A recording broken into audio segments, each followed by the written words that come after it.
Hello everyone and welcome back to The Bright Side. I'm your host, Alec Hansen. On today's episode, we have housing inventory rebounding, LOs using social media for good, and a conversation with mortgage superstar Lisa Gustafson. That plus tips and tricks on how to prompt ChatGPT. Let's take a look at The Bright Side. Legacy, my destiny is up to me, fighting through these troubled lives.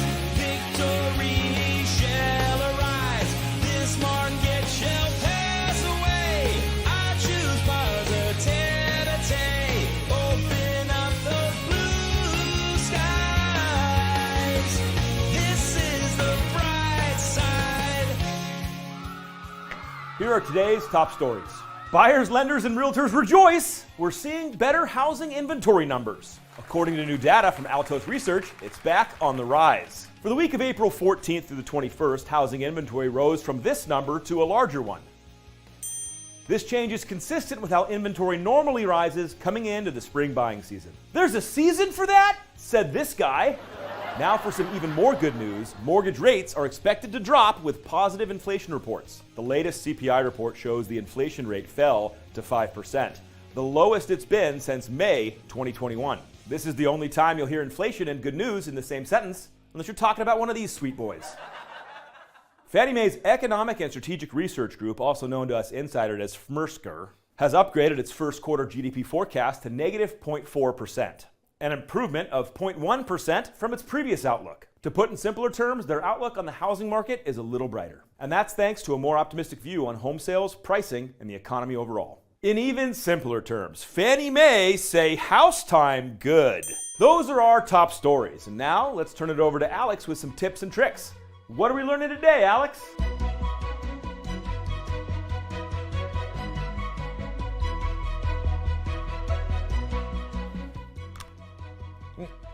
It's gonna work. I'm gonna feel better. We're live? Oh. Thanks, Alec. And it's Alec with a C. And if somebody calls me Alex again, I'm gonna lose it. Today, I'm gonna teach you how to befriend a robot. By which I mean, how to make the most out of ChatGPT. And if you know how to use it, and if you know what to ask, ChatGPT can be an advantage for many areas of your life. Let me show you what I'm talking about. Listen up. Hey, ChatGPT, give me the top 10 pieces of information a first-time homebuyer needs to know about getting a mortgage. Okay, let's say I want to use number 4, get pre-approved. Yeah. All right, ChatGPT, rewrite number 4 as a YouTube video title. Now, give me 5 bullet points to address that title. And to finish this off, I'm going to teleport over there. Not on command. ChatGPT, take those 5 bullet points and write me a 100-word script for a video. Whew! Let's take a look at what it wrote. As a first-time homebuyer, getting pre-approved for a mortgage should be your first step in the home buying process. Pre-approval helps you understand what you can afford and gives you a competitive advantage in a hot housing market. The pre-approval process involves providing detailed financial information, such as tax returns, bank statements, and pay stubs. It's important to avoid common mistakes during the process, such as applying for too much credit or making big purchases before closing on a home. Ultimately, pre-approval sets you up for success by streamlining the home buying process, making negotiations smoother, and helping you close on your dream home faster. Why did I hold my breath? Now just tweak it for your personal voice, or tack on a sentence that differentiates you from every other LO out there. And that's how to make ChatGPT work for you. Thanks, ChatGPT. You're welcome, Alex. Unreal. Unreal. Thanks, Alex with a C. Moving on. We've got an extra special field report today, so let's get out there with Alec B. Hansen in the field. How's it looking out there, Alec B? No, Mom, I'm officially doing it. Mom, no more disrespect. Yeah, I'm just gonna say it. As soon as they cut to me, I quit. Second they cut to me, I quit. Those 2 words are gonna be so sweet.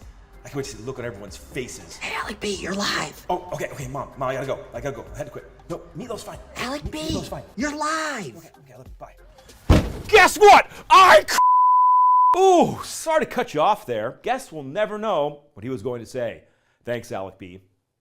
There's the mystery envelope. You know what that means. Today's sponsor. Please be good. Please be good. Please be good. LinkedIn. That's great. Today's sponsor is LinkedIn. Use it to connect with people you know and highlight your professional expertise. Go the extra mile by immediately cold messaging strangers about your business opportunities and posting about nothing but your own life and quotes about #grind. I mean, it was so close to being good. We were this close. We can't keep doing this. Someone needs to be fired. Someone, a smaller person, like somebody else. I'm gonna finish.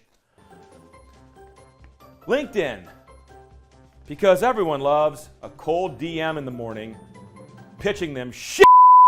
Now that that's done, we've got some words from someone I'm incredibly excited to bring on the show, Lisa Gustafson. Lisa is a top mortgage professional from Fort Collins, Colorado, and has been in the business for almost 30 years. She's committed to proactive client communication, which ensures every borrower becomes a customer for life. And today, she's here to talk about how she does it all. Lisa, thanks for joining us. Lisa, you make every client consultation unique. What's your ethos or your why behind every client interview? So really it comes down to we're trying to not close a loan, because really anyone can close a loan, or almost anyone can close a loan. What we're trying to do is build relationships and build customers for life. And the way that we do that is by learning everything we can about our customers. So we're not trying to just find out what their credit score is. We're trying to find out as much as we can about where they are now in life, where they're going, their big dreams, their fears, what are they afraid of in their financial picture? I mean, the overall goal is to help them build generational wealth through real estate. And so in order to do that, you have to know a lot more about your client than, where they work today and what their credit score is today. Lisa, you've been massively successful throughout almost your entire career. What's helped you achieve that success and stay there? It's boring. Well, I have two answers. I have a boring answer, which is just consistency. I'm like the tortoise and the hare, and I'm the tortoise. I get up every day. I show up for my customers. I show up for my team. I show up when I don't want to show up, because sometimes there's those days. When a customer asks us to do something, or a business partner, even if it's more work for us, or even if it's, a pain, our first response is, yes, let me see how I can make that happen for you. Can we move that closing date up? Can I change my down payment? All of the things that if you're just working like a robot and trying to get a transaction done, you don't do. But if you really are looking out for your client, and we've always said, just do what's best for your customers and the rest will fall into place. And it really has always held true. So. Lisa, final question. What advice do you have for the mortgage professionals out there facing down this really hard market?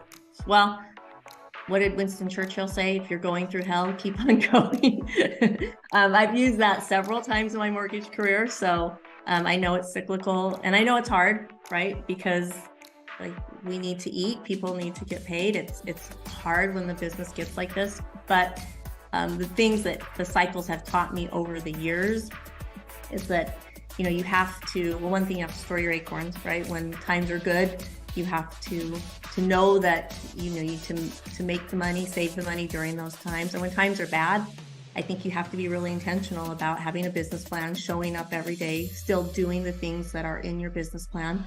If you don't have new deals coming in, then spend all that time connecting and staying in contact with your database, your realtor, your business partners, preparing yourself and them for when the market does turn, because it will. The thing that I always comes back to me is, if this job was easy, everyone would do it.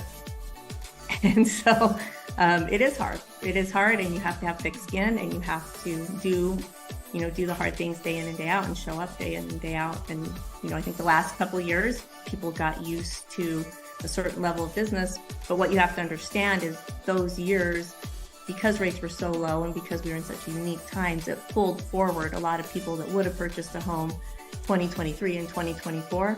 They purchased in 2021 and 2022. So again, store your acorns. It's not that, we had a great 2-year run, and some of that is borrowers that we would have been helping this year and next year. So. Thanks for that, Lisa. You're incredible. For some more good news, let's head over to Al Chanson with the Bright Side Worldwide.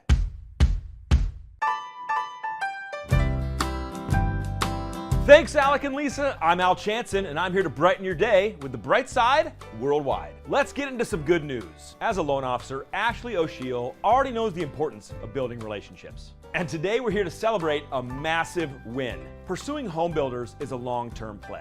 Most home builders have relationships. They got in-house lenders, MSAs, joint ventures. But Ashley was patient. And it took Ashley 2 years of building relationships, staying consistent to finally break in and win a no builder account. Congratulations, Ashley. Your determination and perseverance in building relationships is paying off and setting a story and an example for everybody else. Up next, I love celebrating the success of other loan officers. And when it comes to Christian Carr, the wins just keep coming. Not only was he awarded Affiliate of the Year in 2022 by the Bay East Association of Realtors, but he's also killing it on social media. I mean, all you have to do is check out his YouTube channel, his podcast, and his Instagram reels. Christian is diving all the way in, and to that, we say good job. Best of all, his social presence is directly translating into more success. For example, a new agent reached out to Christian and is interested in turning his first-time homebuyer campaign into a seminar. Congrats, Christian. We all see what you're doing. It's going to lead to more and more success. Keep it up. Finally, you already know I'm a fan of good news, but I'm not the only one. TikToker Sam Bentley has earned nearly 1 million followers by rounding up good stories you may not have heard of otherwise. I'm here to give you the good news about the mortgage industry, but Sam's got you covered on everything else. From important legal progress to feel-good animal stories to positive climate news, Sam's channel is sure to give you something to smile about. That's it from this episode's Bright Side Worldwide. Back to you in the studio, Alec. Thanks for the good news, Al. The only bad news is that we've come to the end of the episode. Aww. Yeah, I know. But don't worry, more good news and more episodes are coming your way soon. I'm Al Chanson, and I'm Alec Hansen. And I'm Alec Hansen, and I'll see you next time on the Bright Side. Legacy, my destiny is up to me.